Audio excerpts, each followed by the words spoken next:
Thank you very much, Tibor. It's a great pleasure to be here sharing knowledge on colored graph approach for contextuality with parts. This is the important difference of the color and the reason for using colors. It's my great pleasure to thank all the friends who invited and all the people who is following from here, Zoom, and whoever see it in YouTube in the near or long future. So now we are registered for a long time. And let me start with the sharing screen stuff. Here we are. And okay, probably you are seeing my screen. I will believe yes. And you can see many different symbols around. I would just tell you that this Penrose Pentagon is our group symbol, our mathematical foundations of quantum theory group at Unicamp. That's our institution. And Enlight is the previous group where I started in Minas Gerais. And then when many people left there, we decided to make a network, keeping the name and the logo. And this is a national network, the National Institute for Science and Technology in Quantum Information. All those are partners, are agencies that give money to our research, and we thank them very much, and they are in trouble in those recent times in Brazil. So please, we need them to survive. And everything else was already announced. It's a pleasure to be here at Quantum Contextuality in Quantum Mechanics and Beyond Colloquium. So contextuality, for this audience, I do not need to explain in any details, but I suggest that whoever has not seen Adam's talk in this same series, the first one of this series, he gave a very generous introduction to this concept, and please follow from them. It's on YouTube for some months now. And we are very lucky to have few days ago this long waited paper of these 5 friends that probably will become known as BCGKL or something like this in the near future. So now we have this very interesting review paper on quantum contextuality that Adam can comment some moment how many years it took, because I heard about this thing being written for many years, but this is how we work. Now, graph approach to contextuality started essentially from these 3 guys meeting at Benassi, but again, Adam is the one to tell the history in case he wants. And it became formally known in archive in 2010, in PRL 2014, a very different version. So the 2 of them make sense independently. And it can be resumed in this example of the Pentagon, where when we sum the probabilities for 5 events with an exclusivity graph given by the Pentagon, if we use non-contextual hypothesis, we cannot have more than 2. If we use quantum theory, we can go up to square root of 5. And if we go to more general theories that only the idea of exclusivity is really kept, then 5 halves is the bound. And this is more general than the Pentagon. Actually, if you use any exclusivity graph, you have these 3 different bounds, these 3 different upper bounds for the sum of probabilities of those exclusive events, those events whose exclusivity is given by the graph. And the first bound, the non-contextual bound, is the so-called independence number. The last bound, the bound for exclusivity only, is called the fractional packing number. And the one that we like most, the one given from quantum theory, is the famous Lovász number. And talking about Lovász, this weeks also, about the same time that the paper appeared, we also celebrate the announcement of the Bell Prize, the biggest prize in mathematics, for Laszlo Lovász and Avi Vinderson for their fundamental contributions to theoretical computer science and discrete mathematics, and the leading role in shaping them into central fields of modern mathematics. So, congratulations, Laszlo. I hope you can see our video here sometime. So, let us give an introduction to Cabello Severini Winter graph approach. And the central, if you go to the PRL paper, the first figure that you see is the notion of the exclusivity graph of a scenario. So, and the two interesting examples that are shown there are the exclusivity graph for the CHSH scenario and KCBS scenario. Eli, if you have any comment, or because I think you appeared here on my screen. I'm sure you appeared here on my screen. Okay, now I moved it, sorry. And I'll not give all the details, of course, it's just a colloquium. But the central point to understand this figure is to understand the notation, to understand the idea that whenever we have a line or a circled line, a soft line, something like a circle, a round shape in any case, these mean a complete clique. So everything there is connected by some reason. We'll not give the details, because we are actually much more concerned with the black vertices that are marked in each of them. So those black vertices marked, they give rise to exclusivity graphs of inequalities. So it's easier to understand the KCBS example first. If we just collect those 5 black dot vertices, then we have this collection here. And we can understand the exclusivities. The name is this. Well, so first notation, every vertex is marked here with these answers to questions and respecting order. So this one here should be written as respective answers 0 and 1 to questions 0 and 1. So 0 for 0, 1 for 1. And this exclusivity here is understood as a result of the question number 1 being made in both events with different answers. So here, since ordering is important, the answer to 1 is 1. Here, the answer to 1 is 0. So this is the reason for those guys to be excluded, to be exclusive. And the analogous situation happens to each edge here. And this is the reason for each pair of vertex that are connected to be exclusive.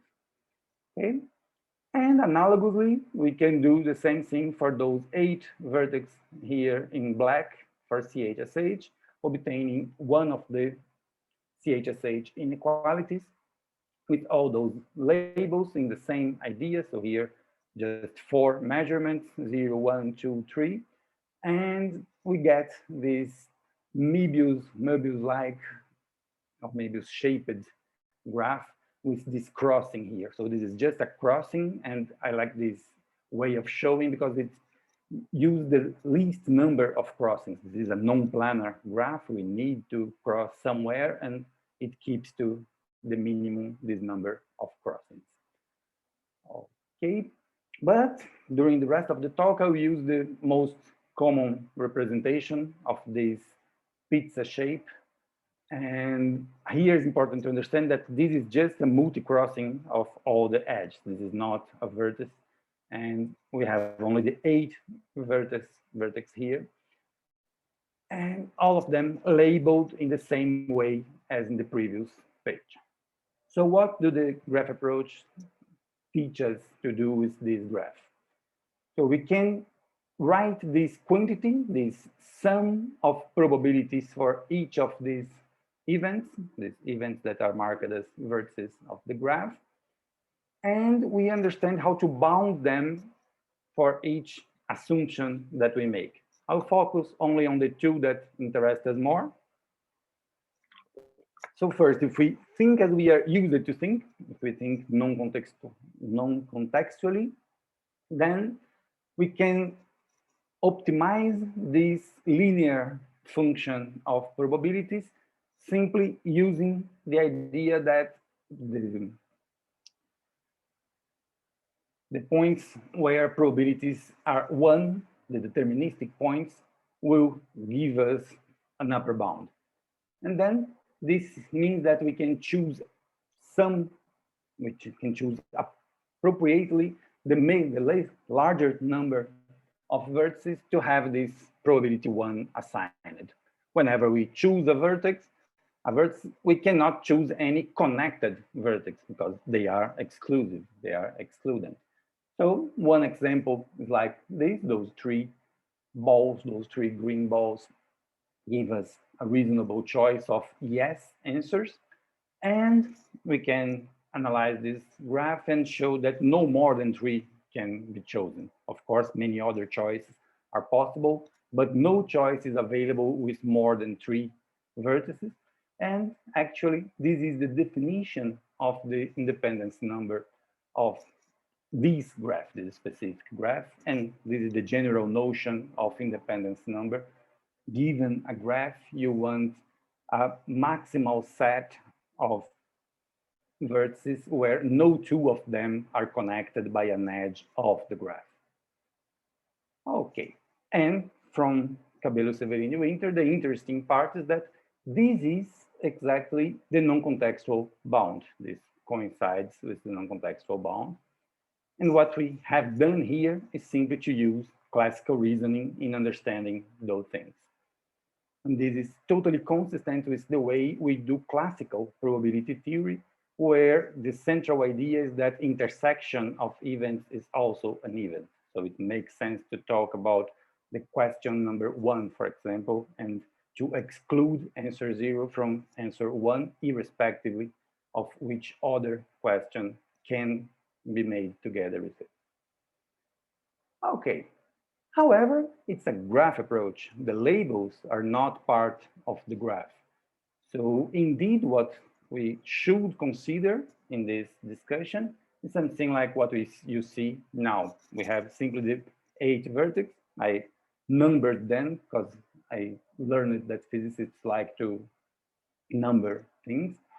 And this is what really the approach has to say. This is really what graph theory has to tell us about this specific situation. And I will comment now on the other important bound. To comment on the other important bound, the central idea is the notion of orthogonal representation of the graph. So what's the idea?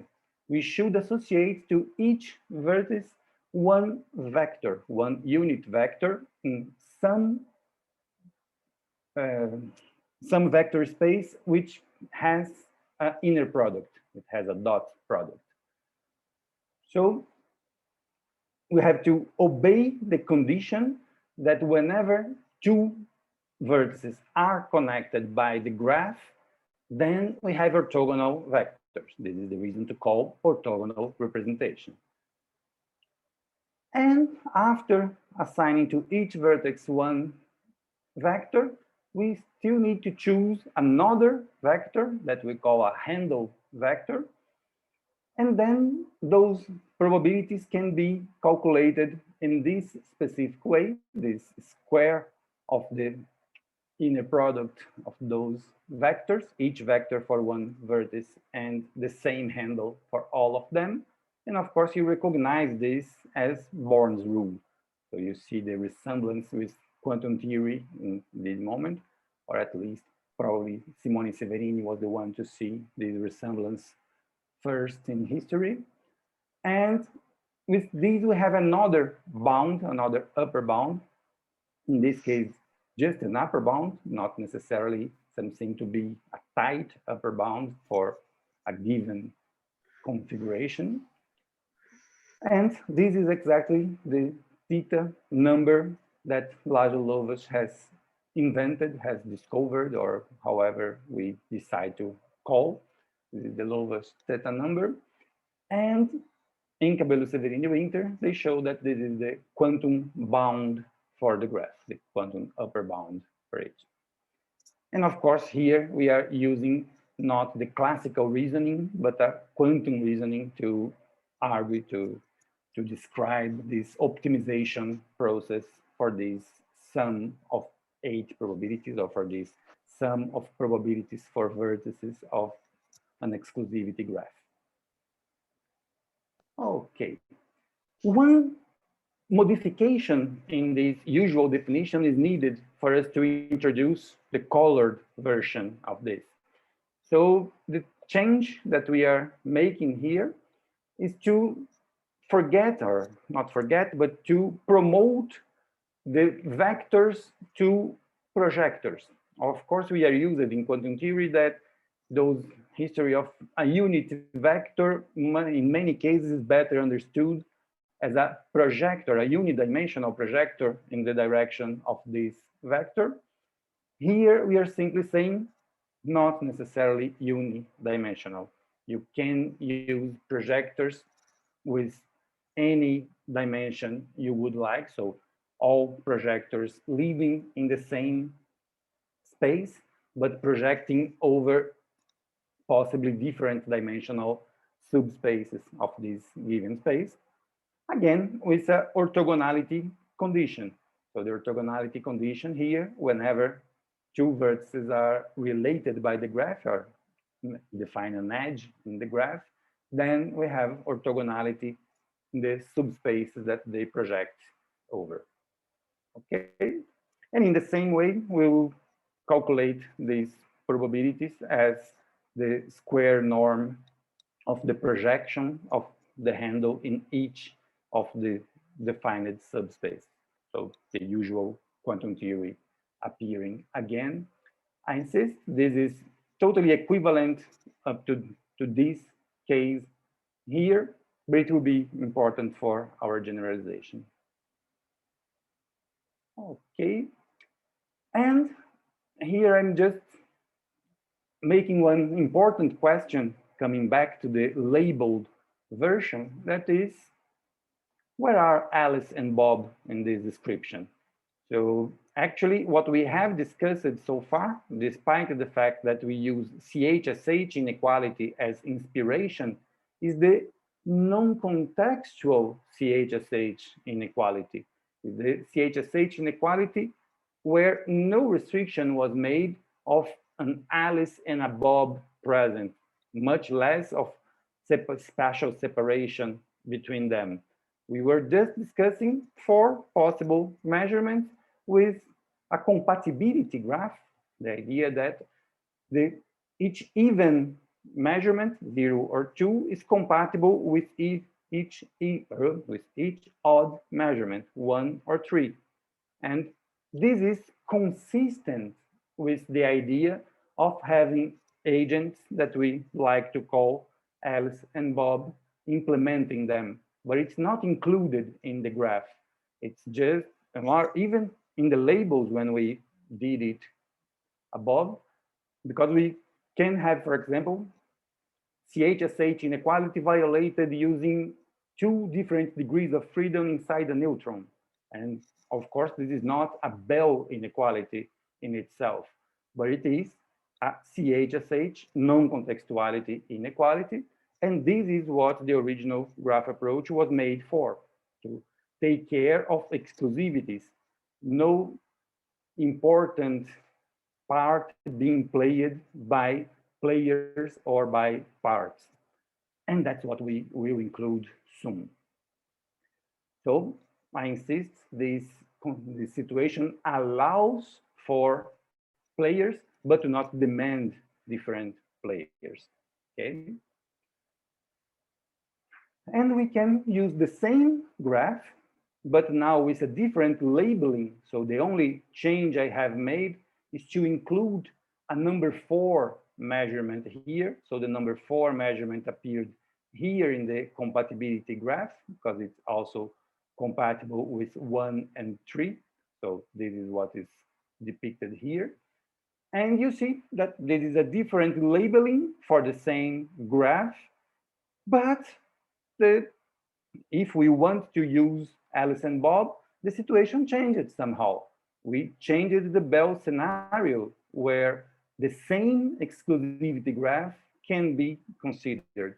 And of course, this is not a great surprise. We know that CHSH inequality appears in many, essentially every interesting bipartite scenario, or even in multipartite scenarios, if we restrict attention to two parts, again, CHSH will appear there. So this is not a great surprise, but it's something to have some concerns that the same graph gives an inequality that actually will not be considered as the original CHSH inequality and nor be included in the same Bell scenario as before. Okay. So finally, colored graph approach. So this is what we call the CHSH colored graph. You see here blues and reds. And the idea is that here I change a little bit the notation. I came to the most usual when we just call 0 and 1 for each part. I hope this will not confuse very much the audience.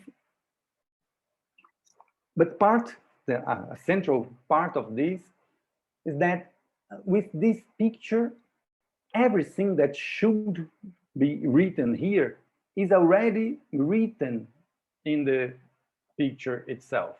So let me try to see how we should see this picture. So first, this is the graph, the pizza graph, very similar to the previous one. But now, using this labeling, whenever we have some exclusivity for Alice, we made a red line, a red edge. Whenever we have an exclusivity given to Bob, we include a blue line. But we have those double exclusivities, because if you see here the event number 1 and the event number 5, they have the same questions for both parts with opposite answers in both cases. So we have a double exclusivity. Alice and Bob, each of them independently see the exclusivity between 1 and 5, the same for 2 and 6, 3 and 7, 4 and 8. Okay? And what is in this second part here is simply let us take the pieces, the connected pieces of each color of the graph. So we are seeing that this is a colored graph. So the edges are divided as a union of red edges, blue edges. We allow for multiple connections. So it's not something as you have to choose a color for each edge. No, we are simply considering possible colors for each edge. And if we start from this vertex 1 and we only allow red connections, we can reach 2, 6, 5, and come back to 1. So this is one piece, and this is what is depicted here.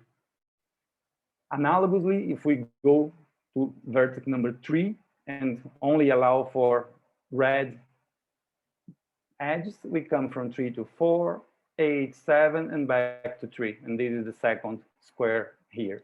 The same idea for blue, 1, 8, 4, 5, and 2, 3, 7, 6. Here are those guys. And the central idea is that all of those guys have the same Alice question, the same 0 question, and all of them that are connected are the ones that are exclusive given to Alice's question 0.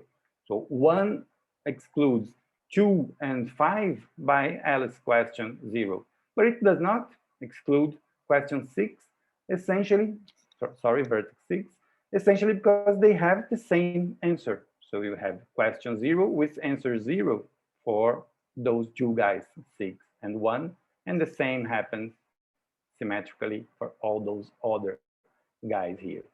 So in this sense, all those labelings that were not in the previous version, in the non-contextual graph approach, Here, when we include colors, all those labelings are already demanded here. Of course, we can choose which we call 0, which we call 1, and the same for the outcomes. If the outcome for the vertex 1 will be called 0 or 1 is irrelevant.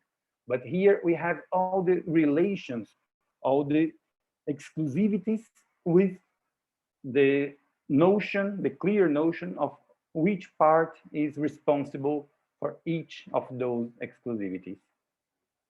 So essentially we can forget to write the inequality in the sense that it's already written here.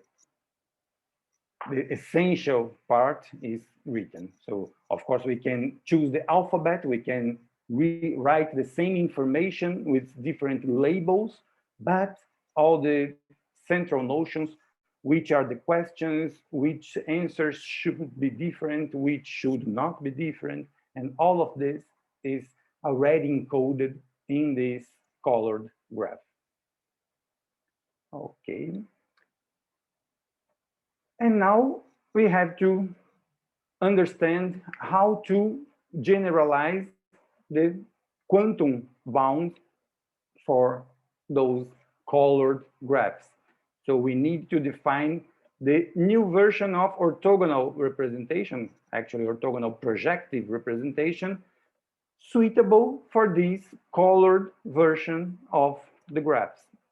So what's the central point? Each vertex will be, in this case of 2 colors, related to a tensor product of 2 projectors. So this is the reason for the generalization to projectors there. Things would not work well here if we insist on vectors, but if we go for projectors, everything comes nicely, everything comes smooth. And again, the same idea, but one representation in the previous sense, in the generalized previous sense, for each part. So the color A, we have this idea of connected through this part A. So this is the edge to be part of GA.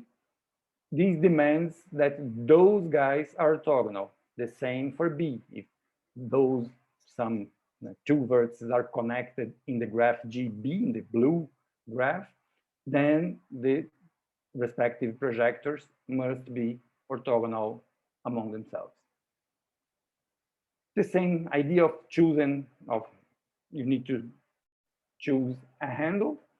The handle usually will be an entangled vector. This is not mandatory, but for optimizing, we know it will happen because we are essentially starting from a Bell inequality. And again, the same idea of how to calculate the probabilities. And when we optimize this, when we go to the supremum of this sum, supremum over all the orthogonal representation projective, and orthogonal projective representation, sorry. And every choice of handle, every possible choice of handle, we get this colored, these 2 colored in this example, Lovász number. Of course, we can do it for as many colors as we have, as many colors as we like in our graph. And thanks to tensor product, this is not a semi-definite program anymore. There is a missing there. But we have a hierarchy of SDPs, like in NPA hierarchy, that allows for upper approximations for this guy, outer approximations for this guy, and the sequence converges. But of course, in practice, it's not that easy to make the convergence in general. But in particular cases, we can, because we can test from another inner approach and then have those theta numbers, those colored Lovász numbers, as well calculated as possible, okay, with as many digits as we can implement on computers. Okay, other interesting examples for this concept. Okay, I should made a comment here before. that one of the interesting points that's not obvious by far is that the colored number, the colored theta number for the CHSH colored graph is the same as the Lovász theta number for the non-contextuality graph of CHSH. So this is not obvious at all. Actually, I want to understand better when this thing happens, when we have the same number, if we can characterize it directly from the graph, from the colored graph.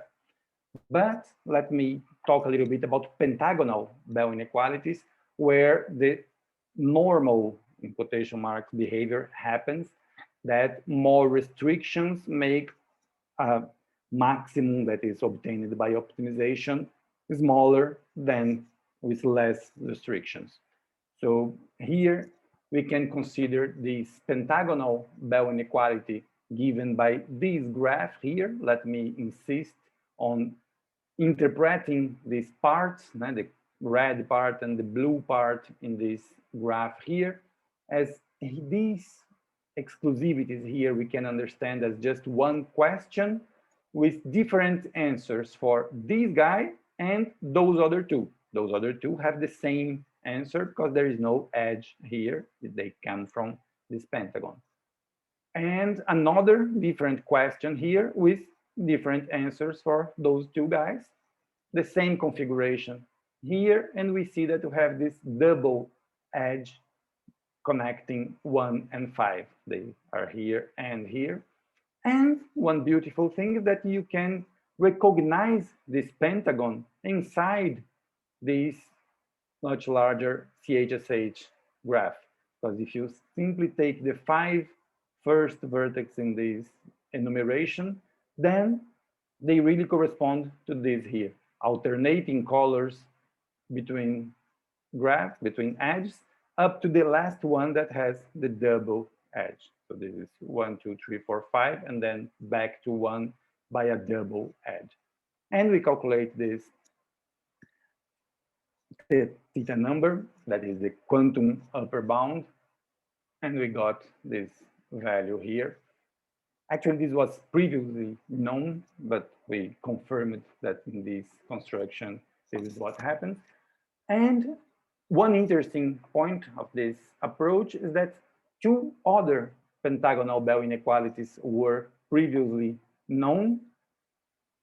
They too have the same quantum upper bound, and this is made clear when we go to the graph approach. So the change from the previous one to this one is essentially to remove one edge here. We don't have the double anymore. So two ways of seeing this thing. It will vary a little bit the interpretation of how to construct the graph, but we can discuss this later if you wish. So the blue part is the same, exactly the same as before, only the red edge that was removed here that we need to discuss. And here you see one edge.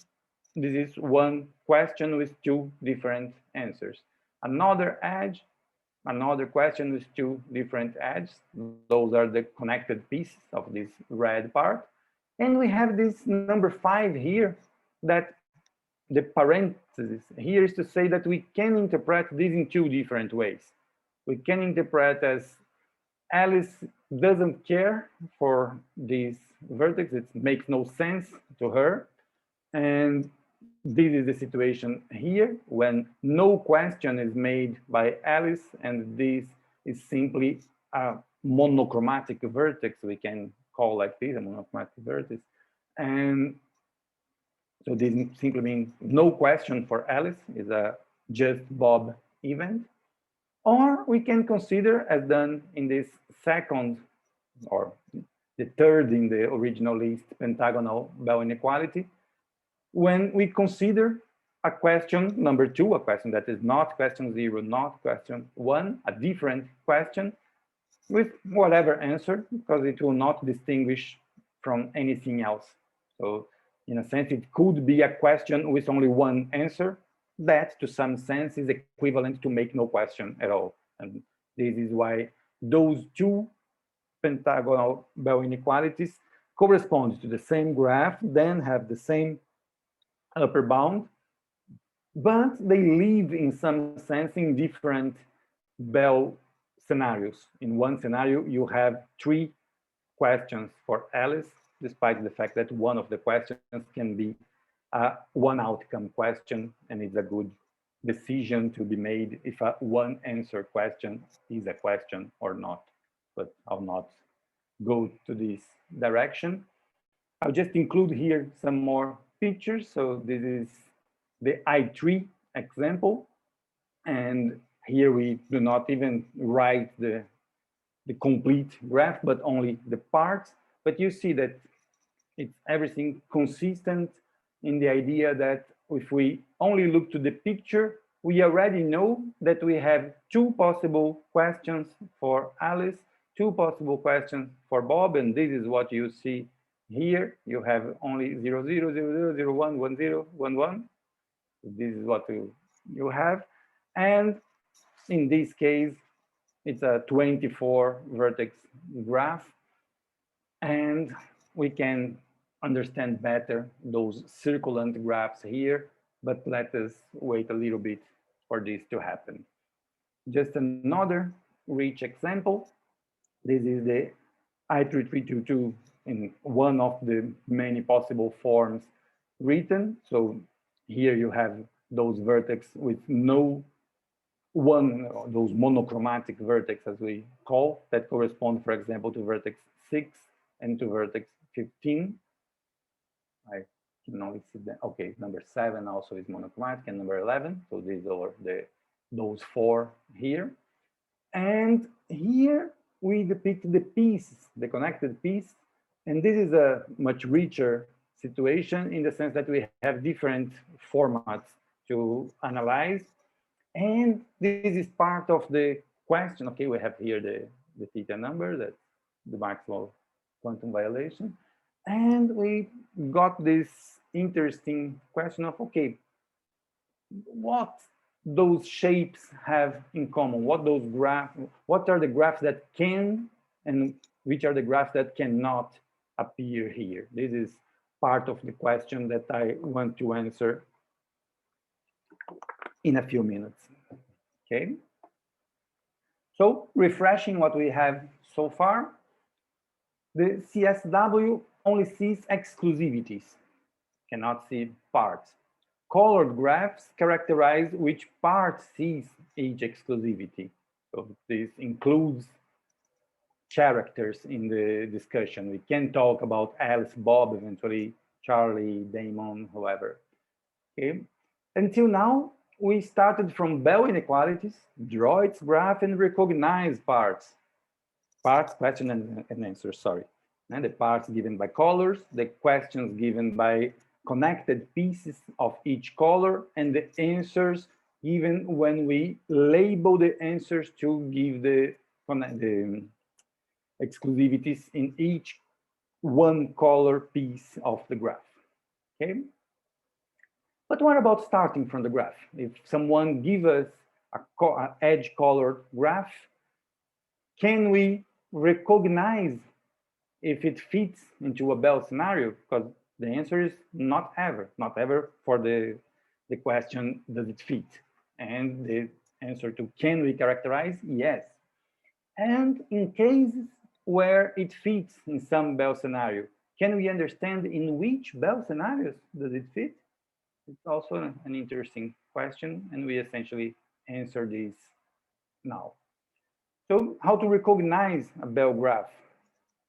Okay, we can reason that for each color, each piece has to be labeled by just one question. This is our restriction for Bell scenarios. We are taking seriously the idea of the original definition of Bell scenario. You can have many parts. In each part, a choice is made of which measurement to perform in each round, but it's a measurement that is made, recorded the result, and refresh the system. Get another sample, do the choices again, record the result, finish. No sequential or collective measurements are allowed in each piece. When such things happen is what we call a generalized Bell scenario, okay? So restricting to the idea that original Bell scenarios, then we can explain one edge, one isolated edge. We already have done this many times with one question with two outcomes, no problem. 0 and 1 just for using.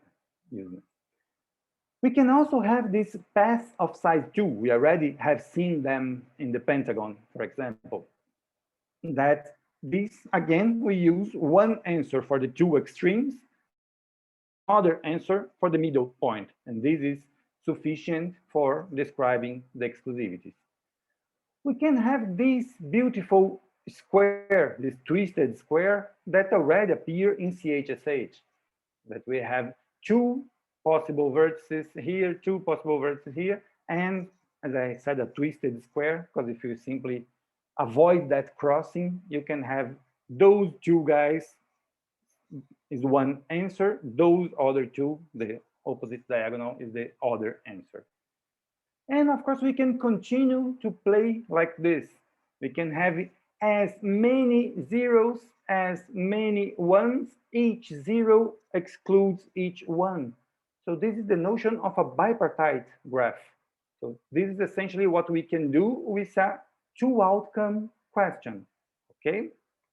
But of course, we do not need to have only two-outcome questions. We can have a triangle. We can have a three-outcome question.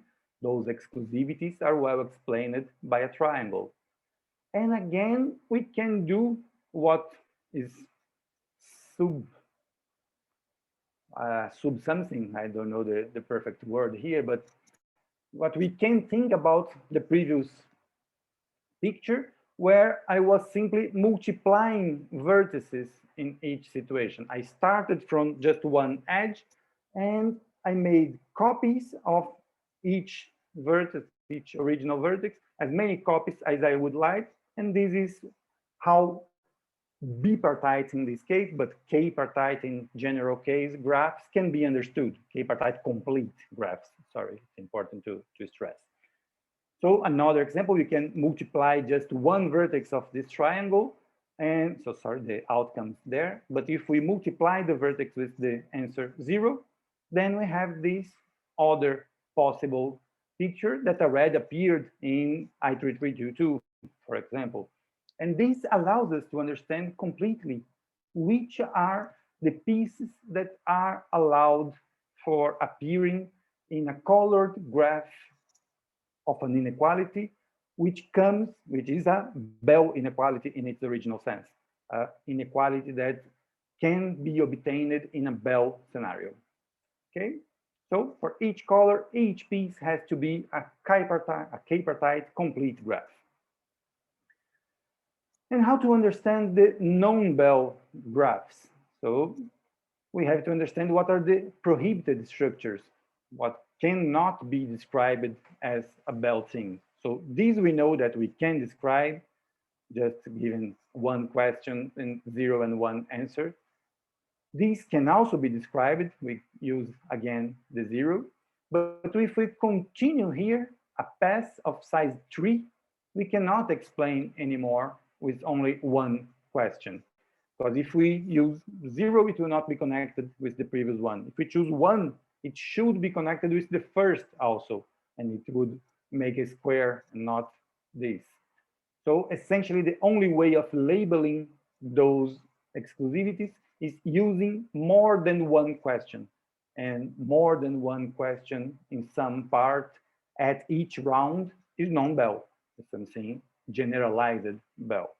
Okay, so this is one example of how to label those things using more than one question. In the third vertex, we made both questions 0 and 1.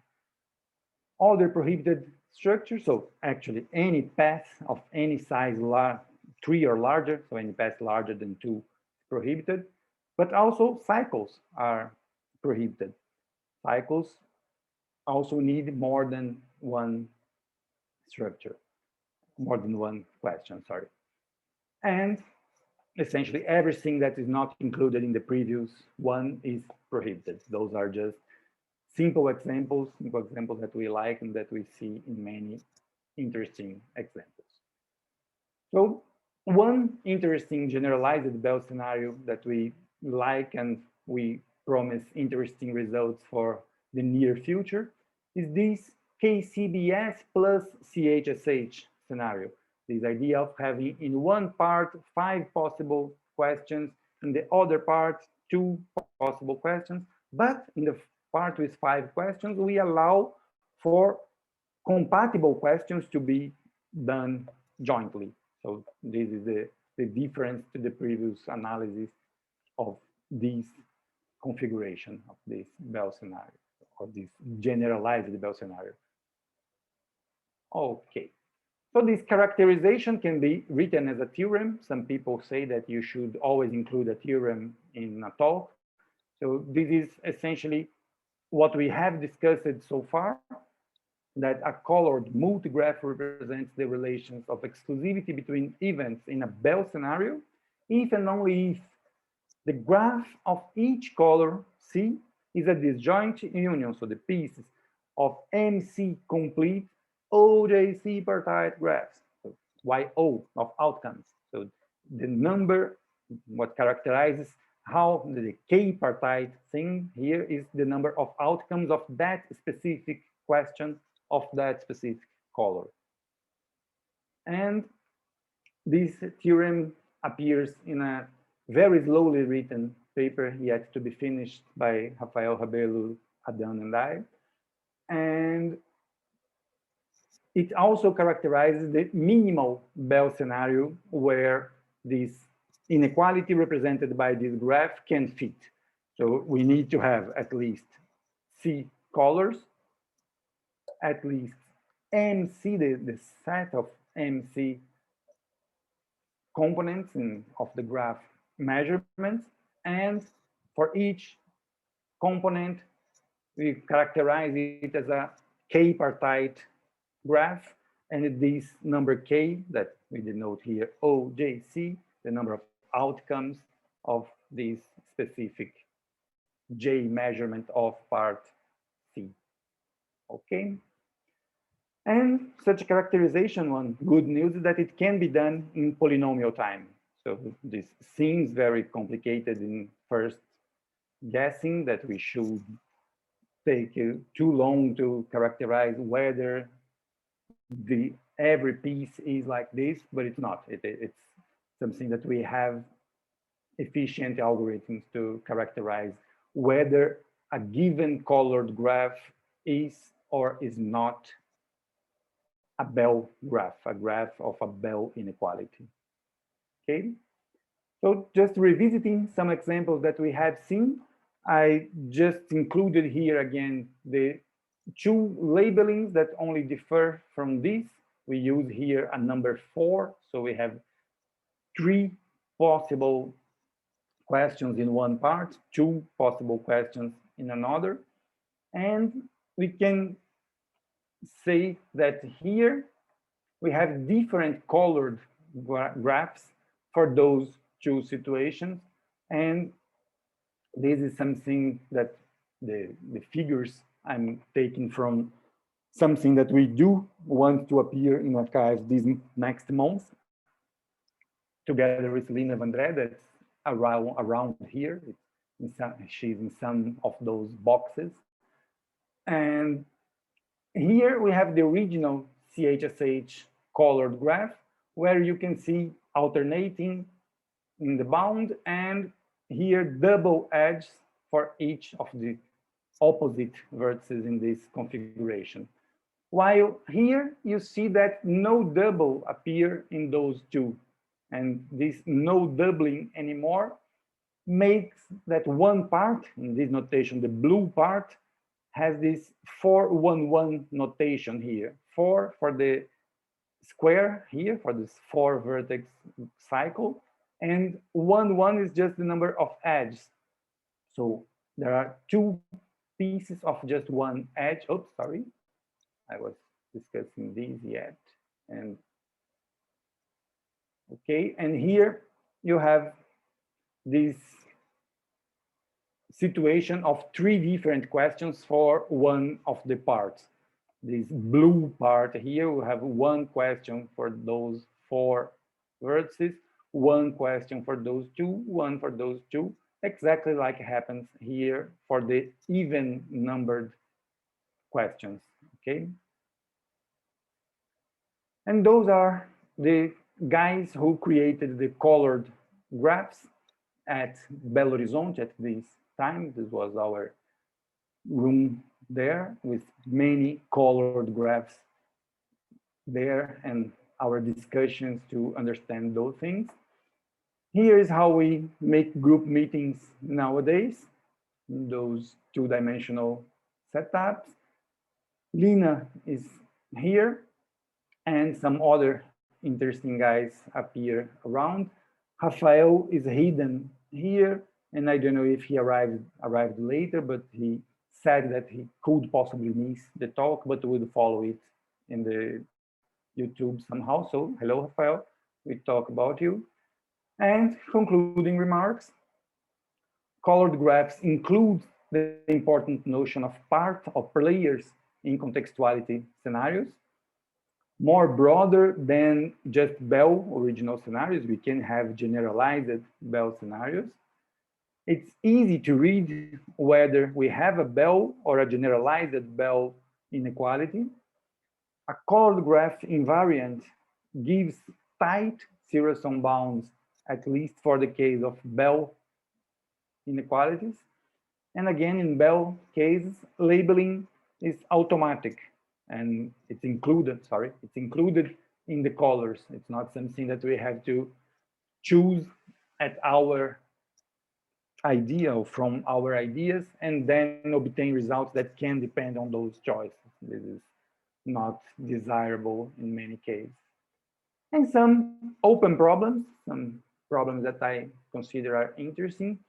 What's the precise consequence of removing or adding an edge? I already told you that CHSH non-contextuality graph has the same upper bound, the same theta value as CHSH with all those 4 double edges, Bell graph and inequality. So this is something surprising. This is something that I would really like to understand better, why this degeneracy happens. And what I said that is in Lina's paper, and it will appear in my talk in the meeting, the QC-QMB meeting, is that despite the fact that the upper bound is the same, the quantum sets are different. I will say what a quantum set is in that talk, not today, unless you ask. And what's the role of different edge colorings in the same graph? So if we consider the same shadow, the same black graph, but different colorings represent different situations, and to understand it better is really something that I think it's valuable. And one question that we have essentially answered, but is the long time writing paper, is can we obtain the maximal quantum values for basic structures using Bell scenarios? And what about generalized Bell scenarios? So the non-surprising answer, but we like to have it, is that for Bell scenarios we can't, but for generalized Bell scenarios, surprisingly, we can. And this is, but it's very rare in the sense that you have to choose very well how to have a colored graph that it's var theta, or it's, oh, this is subtle because var theta is the LaTeX command for Lovász theta original, and then our variation is what we use theta to be the variation of the variation of theta. But it's the same as non-contextuality. We simply call things contextual because they are not non-contextual. So it's a var also cancel. But the central point here is that we could find some interesting colored versions where the colored theta is the same as theta, but only for generalized Bell inequalities. Okay. And I'm almost sure that this is my last slide, despite the fact that I have some slides after. So yes, so this is my last slide of the talk, and I forgot to include some. Thank you very much for the patience, and if you have questions, it will be a pleasure.